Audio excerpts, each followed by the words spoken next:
Morning, Cal.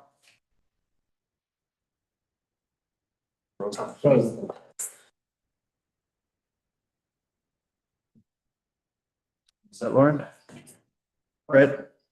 Good morning, everyone. It is Thursday, 9 o'clock, Thursday, June 12th, 2025. I will call this meeting of the Board of Harbor Commissioners for the Town of LaPointe to order. This morning with us, we have Jay Wiltz here, Michael Collins here, myself, Glenn Carlson here. Via Zoom, we have Evan Erickson. Staff present, we have Katie Kisner and Lauren Berteau, and also from Miffle, we have Cal Linehan. First up on the agenda is public comment. No public present. So let's jump into the minutes of 5:15 and 5:22, unless we want to do them individually for any reason. Well, I was going to move that we accept the minutes of the 15th and the 22nd. I'll second. If there's no discussion, all in favor? Aye. Aye. Opposed? Motion carries. Next up, Chief Administrative Officer report. Have the current balances of the Harbor Commission bank accounts. This was as of Tuesday, the 10th. The Miffle utility checking account was at $443,673.61. The June revenue as of Tuesday was at just under 152,000, which was about 17% of the budgeted income for the month. Once again, that percentage is based on the approved 2025 budget that has not had any adjustments made to it. I did include, just because we kind of had a gap there at the end of May. So I have all the reports from April that are in there that I'm happy to answer any questions about. The Miffle monthly report is very straightforward, having the dock project in there and then just basic maintenance on the vessels. I believe it was May that they were having issues with the Madeline and the Bayfield, so that will be in the next report. On December 1st, we do have the debt service payments that are due for the NAN interest, which we just paid the June 1st one. And then we have the revenue bond, principal and interest payment. For both of those, well, for the revenue bond, we're required to transfer money into our savings account throughout the year. And then I think it's in our best interest to also transfer funds for the NAN interest payment into the savings account. I would recommend for the Harbor Commission to transfer $91,755.01 to that account by the end of June. If we did that, we'd be transferring that same amount June through November. And then we'd have everything. And I mean, if July and August, if we can transfer more for that. That amount, how often between? Once a month for 6 months. Okay. Yeah. So that would be kind of like if you just divided those two payments by 6 payments. Okay.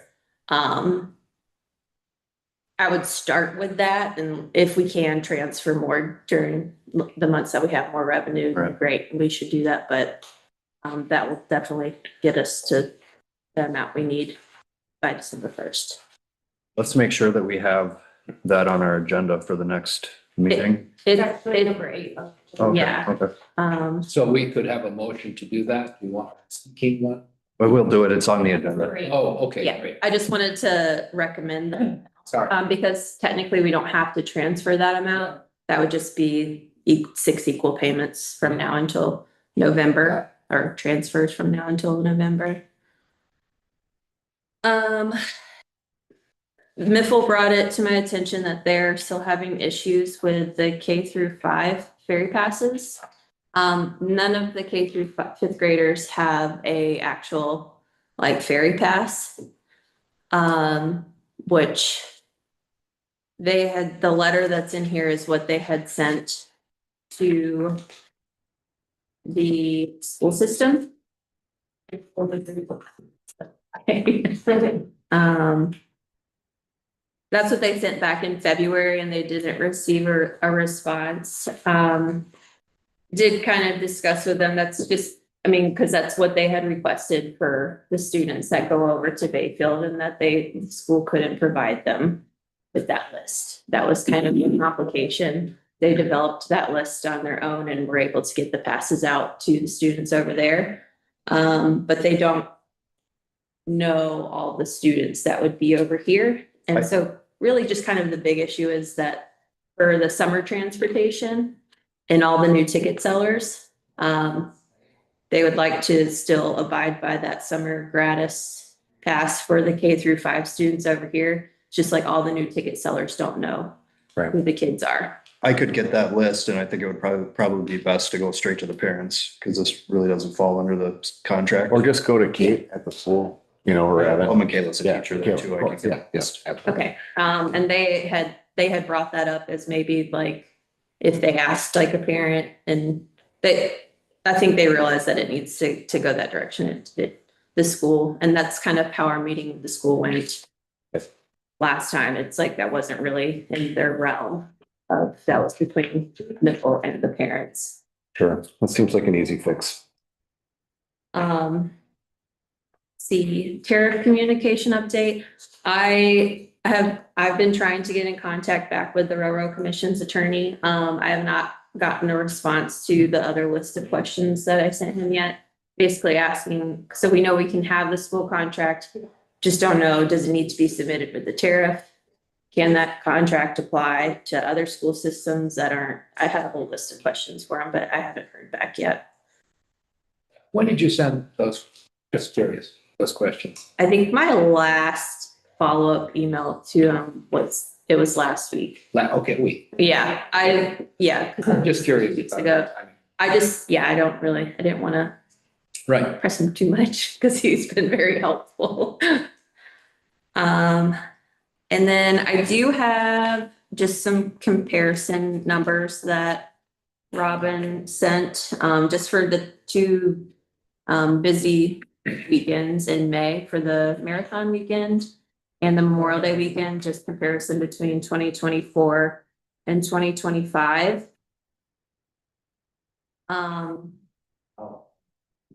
I think those numbers kind of accurately describe the rest of May, as we learned yesterday at our budget meeting with Robin and Cal. Our May, and this kind of leads into my next thing for the budget committee meeting update. Looks like for May, our traffic numbers were down about 20%. Robin and Cal mentioned that doesn't necessarily mean that that's going to be the reflection of the rest of the summer. You can have a slow May and have a great June, July. You definitely want to have a great July. But so we've decided to hold off on any of the budget changes. Good. We're gonna kind of monitor that traffic and those numbers through June. And then we're gonna meet and reassess after the 4th of July to see where we're at with that.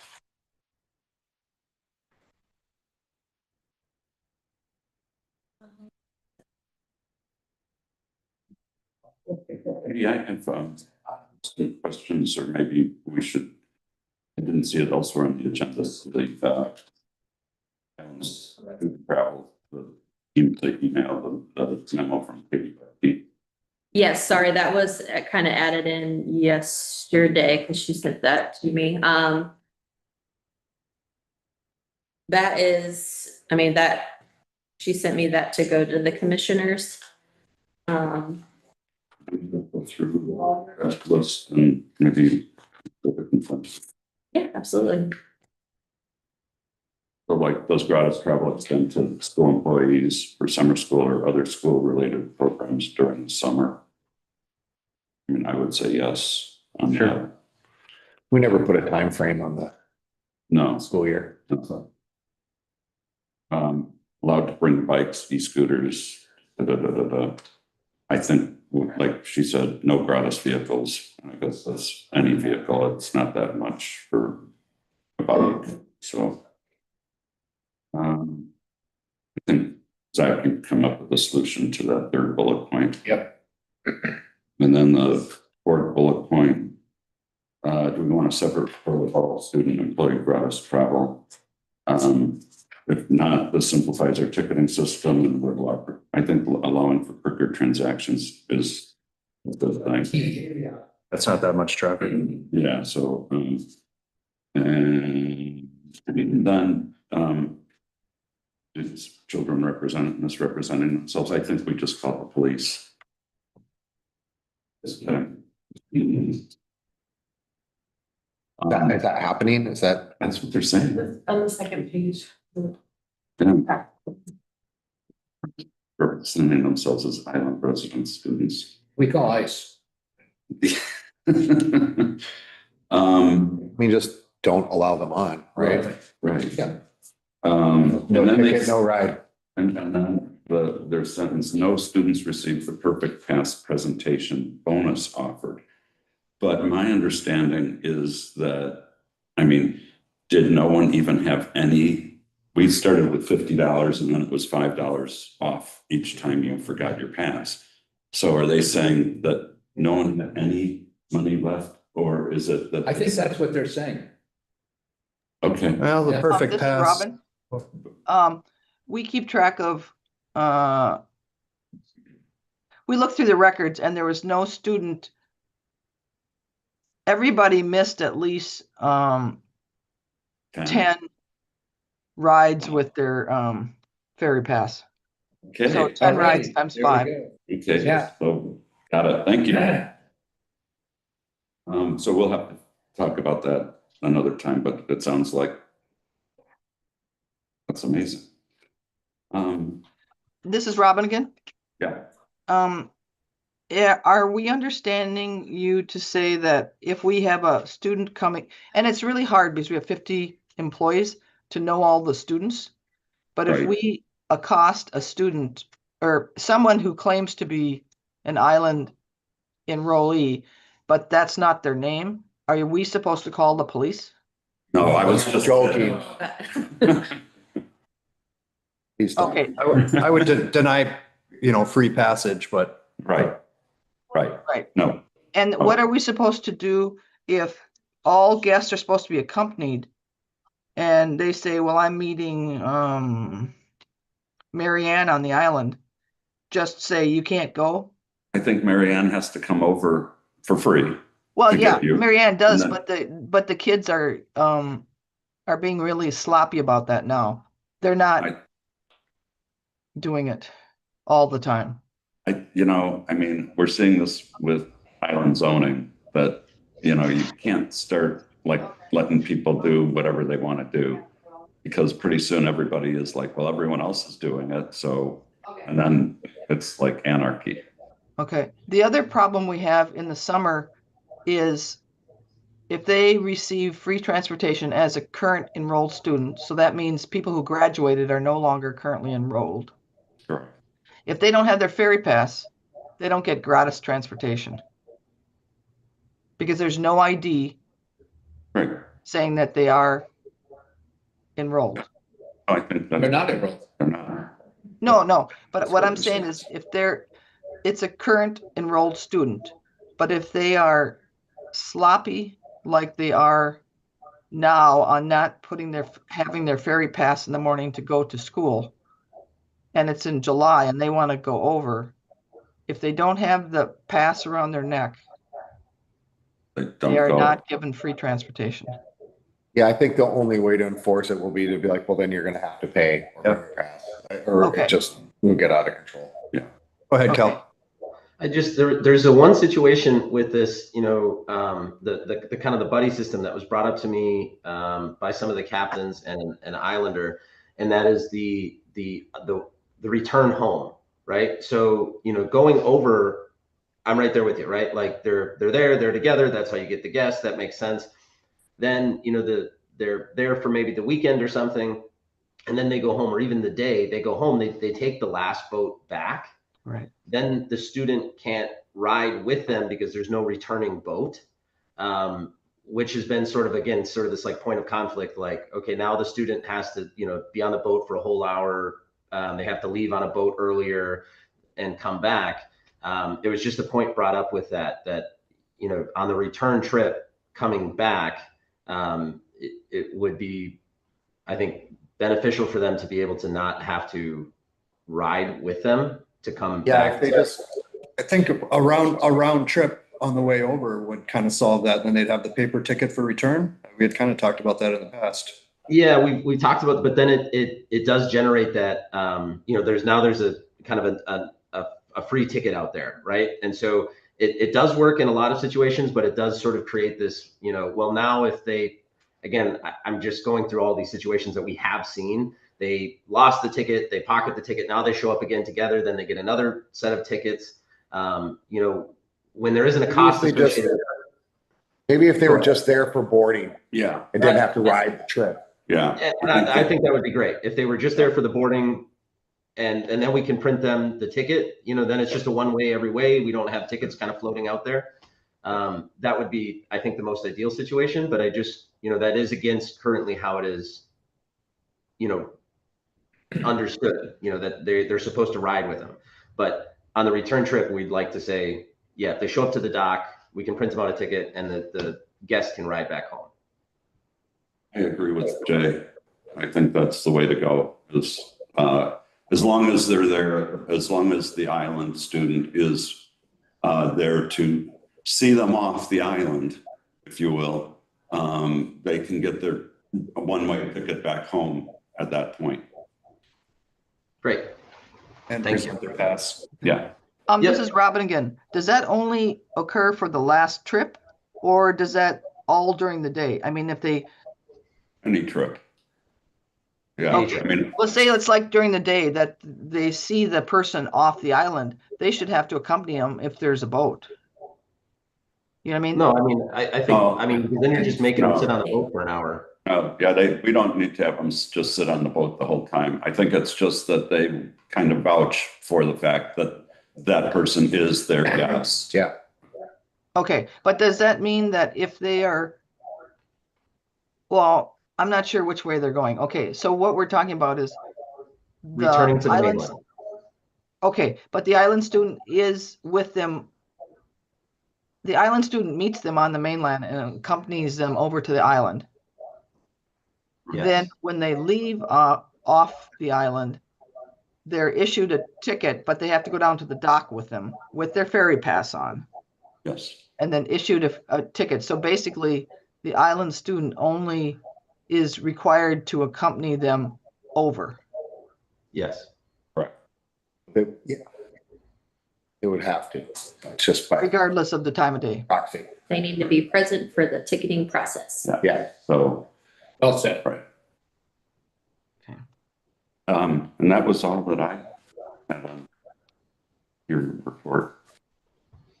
Thank you, Katie. Yeah, there was just one other thing that I don't have on my report. So Cal did provide me with an update on the Island Queen. We're looking at about, and Cal, I don't know if you would prefer to give this update, but just pricing wise, to get it ready to go for the season, is about 33,000, and that includes the haul out and everything. Cal, you can go ahead with that. Yeah, I mean, that's it in a nutshell, but just last night, we ran into another problem. We found another thin spot in the steel, and we're currently assessing that. So once, we remove the paint to replace some problem steel, you test the welds. So you put a vac box on, you put a vac box on the weld, creates a vacuum, and it pulls, you spray it with like Dawn, and it makes bubbles if there's a hole, right? So that's to test the welds themselves. While they were doing that, they inadvertently found bubbles coming from an area that was not the weld, which created now another problem. So that price is going to go up again. I don't know, like 5,000. But I just wanted to kind of update on that because I thought we were kind of wrapped it up, but we're not. So it's going to be another week out. I don't have a solid quote on that. I should have a quote today. Because again, like I said, we found that problem late last night, but it is a great problem to find now and out of the water. Right. Thanks, Cal. And then lastly, I did get an email last night from Becky Hogan with that does the blood drive or coordinates the blood drive, requesting the ferry passage that they've received in the past years. Not sure how we could go about supporting that, but also following the tariffs. But I did just want to bring it to I can also send this out to the. I would see if St. John's is willing to. Yeah, take but ask. this. So it's a phone call to Pastor Nathan. Okay. It falls within it, Kind of. sort of, it does. And we've got a budget for it. And reference the fact that we had this and I suggested it for what it's worth. Does the Island Clinic potentially have a budget that could be utilized for a portion as well? It doesn't sound like it sounds like 3 vehicles and Yeah, it's the truck and 2. It's the vehicles that are making, yeah. a number of passengers and Yeah. the date on that is July 9th. July 9th. Oh, one other thing I had, I have heard that they've changed that some of these traffic numbers that we are getting might be of great interest to the Chamber of Commerce. So I'm wondering if it would be appropriate for Katie to, as we get these traffic numbers, to share them with them so that they can share them with their business members. We had a meeting with Sharon last week, a couple of us, and she is really interested, so, Yeah, well, I have all the numbers from the monthly reports from Nicole's yeah. January through April. I think that'd be a great way to share that for people who are interested. Mhm. Yep. We Hopefully had can get talked it. about that, doing like a yearly report Mhm. with the numbers that we get for each monthly report.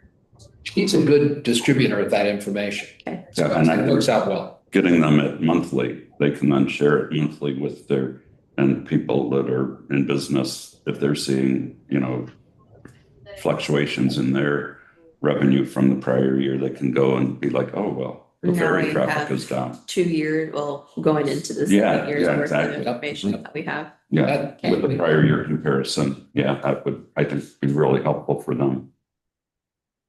And she's a good distributor of that information too. Yeah, it's kind of free labor for Yeah, us. exactly, to right. be organizing those numbers and Yeah.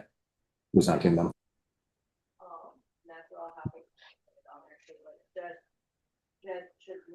Anything else for Katie? I will move then that we place the Chief Administrative Officer report on file. I'll second. Any discussion? All in favor? Aye. Aye. Opposed? Motion carries. Next up, we've got Harbor Assistance Program project updates. So everything is going really well with that. Cooper Engineering has been doing a phenomenal job in keeping us on track. We do have the package currently out in the Ashland Daily Press, as well as on the Quest website. I've already started receiving, inquiries on that package. We are hoping still to hold to a July 15th start date, if all goes well, with a August 19th end date. So that's the bulk of the project. That's kind of the lion's share of the funds and the work. So that's what we're hoping for right now. The ramp is done. The steel ramp itself is done. It's getting sent off. It should be at the paint booth now, getting sandblasted and painted. So that won't be a holdup. That should be ready, for a July construction. So I don't know if there's any specific questions I could answer if anybody has it, but the last component of it is the piling and the dredging. which we will likely do in fall. As of right now, we're not in danger of bottoming out. Water levels are coming up, but it is something we definitely want to do, September, October, before water levels start, coming back down. Thank you. That's a good report. Thank you, John. Thanks. There's nothing further there. We'll move on to discussion of employee housing. Okay, so employee housing. There's a couple of new things that we're doing that I want to communicate to the Harbor Commission before we take any action on. The root of it is we are at like a very critical stage, and I can't emphasize that enough. We are at a very critical stage in our emergency response coverage on the island. As of right now, we are having coverage from one night a week. We're having coverage from the mainland, which means they've got to drive from Red Cliff, as far as Red Cliff, get the boat started, get it over to the island, pick them up, bring them back, then bring the ambulance back to the island, then come back to Bayfield, and potentially show up to work the next day. It's not anywhere I've wanted to be. A lot of that is just plainly due to it is hard to get island captains. That is not an easy skill. That's not something I can train somebody in a week. It takes years, and it takes kind of ongoing training and support. What I'm hoping here is kind of two things that go along with the island housing. Is there is an apartment available it's a room that Karen Thomas, in the house that she is currently living in, there's a room available, and from memory, I believe it's about $700 a month. And I would like to rent that year round and offer that to employees willing to, stay on the island, whether it's for a night, for an extended period. However, I think in the long term, we're going to need something a little bit more substantial, as far as, it really should be able to, that's just one bedroom. We really should have something that has like 2 bedrooms, something that might be more attractive for, people to stay over there. We used to have that. That was the trailer on the island. When, last person that lived in it, Michael Parsons, he stayed over there all summer, because it was a good benefit, to be able to have kind of reduced housing, and it worked for us because then, we had an operator over on the island. So, what I'm proposing right off the bat is we rent that $700 a month. We would give Karen like $100 a month subsidy to, maintain it, make sure that everything's good, for the people coming and going for just a night. And then currently we do have an on-call pay, which we need to up it. It's not enough to keep people interested in doing more days. Being on call for a captain can be incredibly disruptive. And so it's at $25 a night to be on call for a captain. I would like to up that to 50, which is it's a big number. I mean, when you think about across the entire year, the numbers I calculated on that is, that would be at $50 for a captain, and I think $30 for a deckhand. We're looking at, I believe when I ran the numbers, about $33,000 additional dollars a year. So it's not a small increase. But with speaking with them, with the captains, that's enough to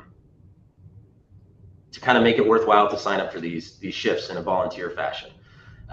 The only other thing that I would propose with that is loosening up some of the travel benefits for the island captains, allowing, because there's an issue right now. We have it that as an island captain, if you go back and forth for business, you can't go back and forth for free, right? So, one of the biggest people that impacts would be Evan, right? So Evan's going over to mow a lawn or whatever he may do. He has to pay for his vehicle and all his self.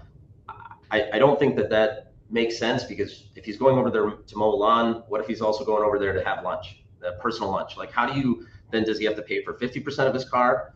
You know, so there's things like that that I would like to get rid of, that you and your vehicle are free regardless of any perceived work that you're going over for. I think again that would make it maybe more incentivizing for Evan, you know, because he's been having to pay a lot of it out of pocket, because he's going back and forth for work. And then also increasing that, you know, to potentially include like a trailer once a month or something. That was something that island captains have spoke to me about, that would make, you know, being on call again to be a more beneficial, you know, kind of service that they're providing. The only stipulation I'd put with that is, you know, if we were to increase that benefit to make it so that it doesn't, you know, if you're taking a trailer over or something, that it doesn't, if there's people waiting, that you know, you want to bring a trailer over, either you can pay for it or you can catch the boat that doesn't kick anybody off. You know, so you're not taking up paying passenger space. But anyways, this is all kind of been tied into the housing. The housing is the most immediate one. I'd really like to proceed on that right away. If anybody, you know, on the Harbor Commission has recommendations on another housing unit available, I am all ears. But I've been searching for a while, and that seems to be the most cost-effective solution. But again, I can't stress enough. I'm at a stage where I have 2 people living in or near Bayfield. One has just purchased a house in Washburn, and so she will no longer be available. So there's my Bayfield person gone, and my Red Cliff person now has an offer in on a house in Washburn, and I will have nobody closer than a 25-minute drive. So a Mainland response is now we're talking 25 minutes to show up, 15 minutes to check out the boat, 20 minutes to get over there. You know, we're looking at an hour before we can show up on scene, best case. And I that's not really a spot I want to be in. So I think it's going to require a whole approach. I think there's going to be you know, an increase in on-call benefit, you know, revisiting the, you know, the work cutoff for, you know, transporting your vehicle, and having, you know, the housing readily available.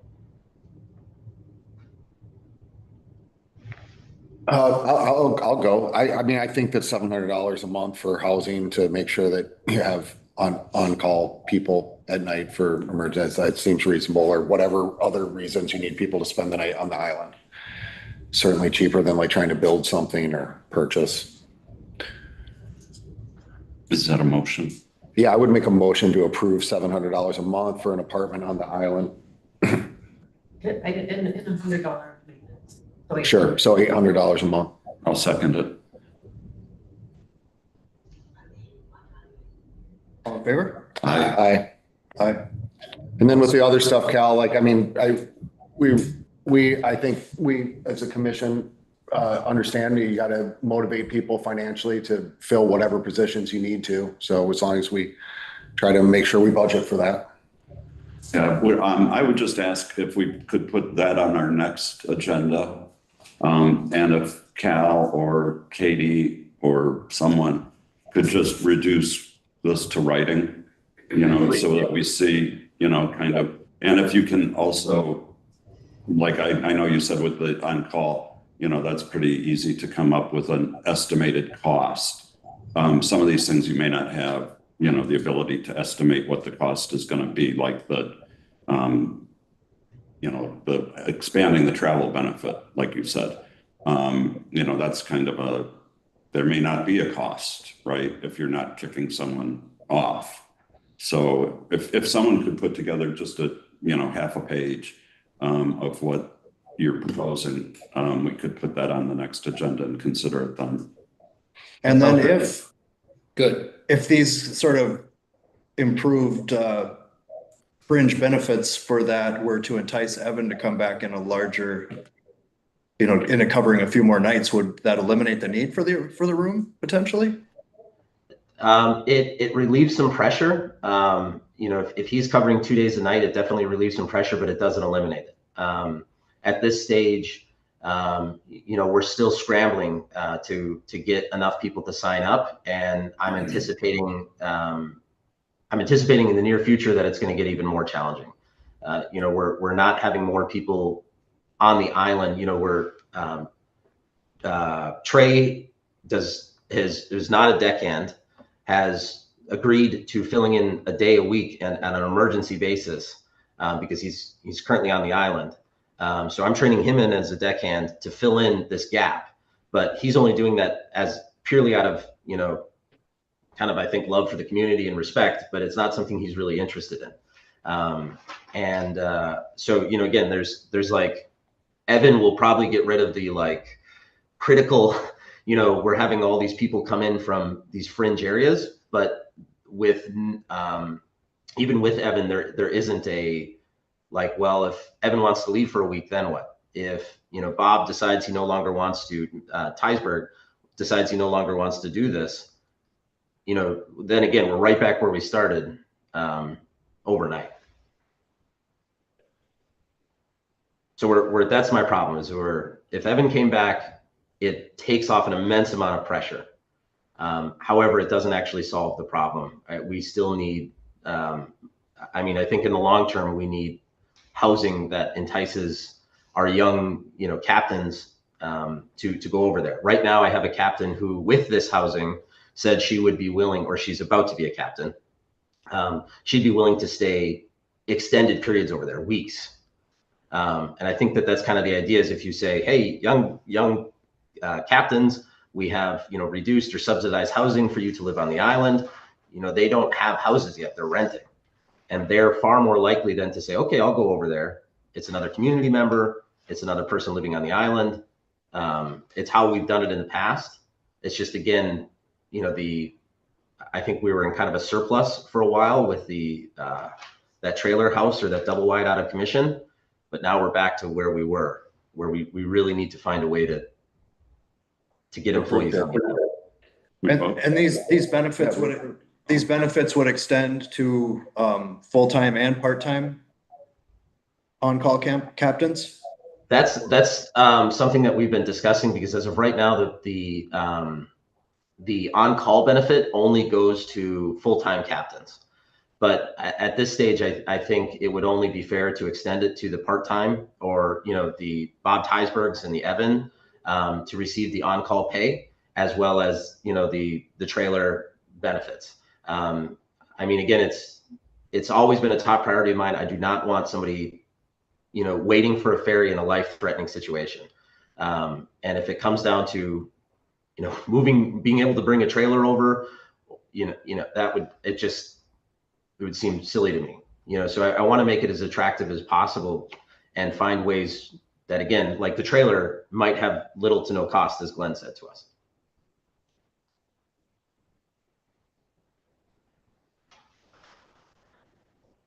So I will, as Glenn said, I will get you guys kind of the numbers where I can get numbers, and I believe I have most of those already, so it should be easy to provide.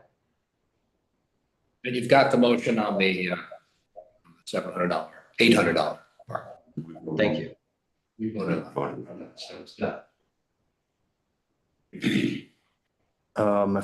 we're done there, let's move on to consider approval of debt service funds transfer.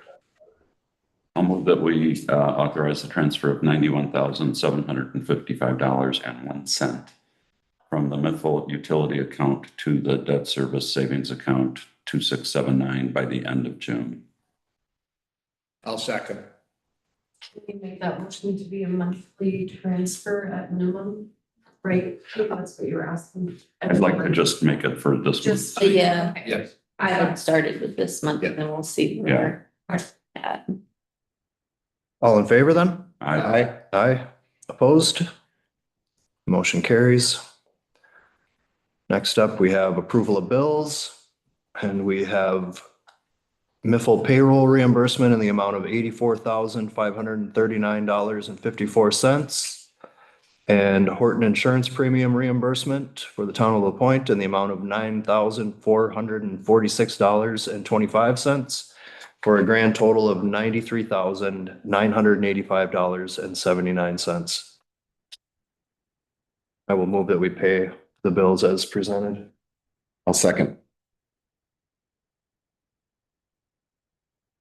There's no discussion. All in favor? I, Aye. Opposed? Motion carries.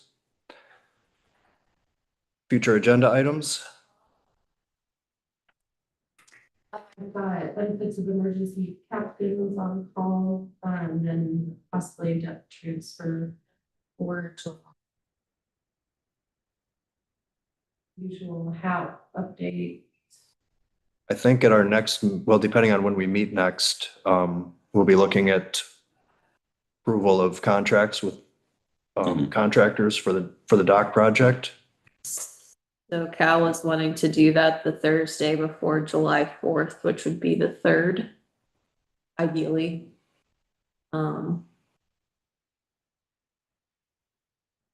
the 26th is when we're having our strategic planning discussion. I will say I have not received May expenses yet, but I imagine I will get those within the next week.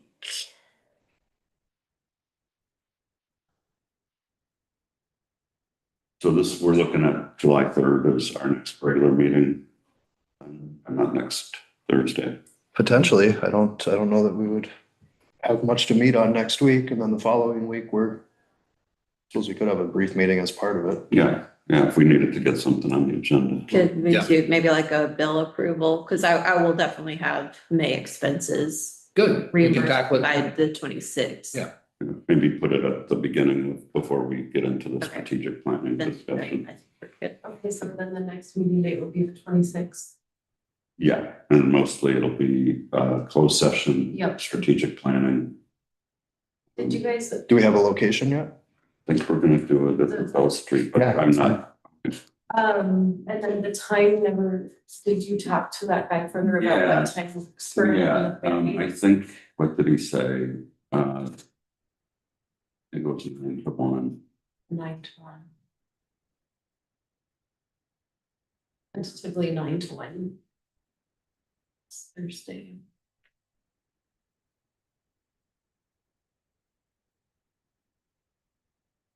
Okay.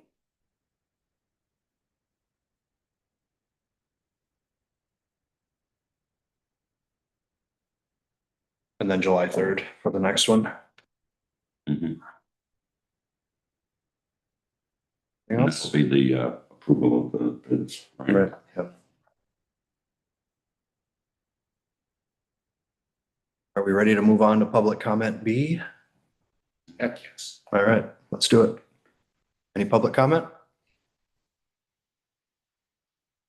Hearing none, we'll move on to agenda item 13, review of the Miffle management contract. I don't really have anything. I don't. Until the strategic planning. All right, do we have a motion to adjourn then? So I move we adjourn. I will second that. It's already seconded. We're adjourned. 9:43. Thank you all. Good job, good job. Nicely done.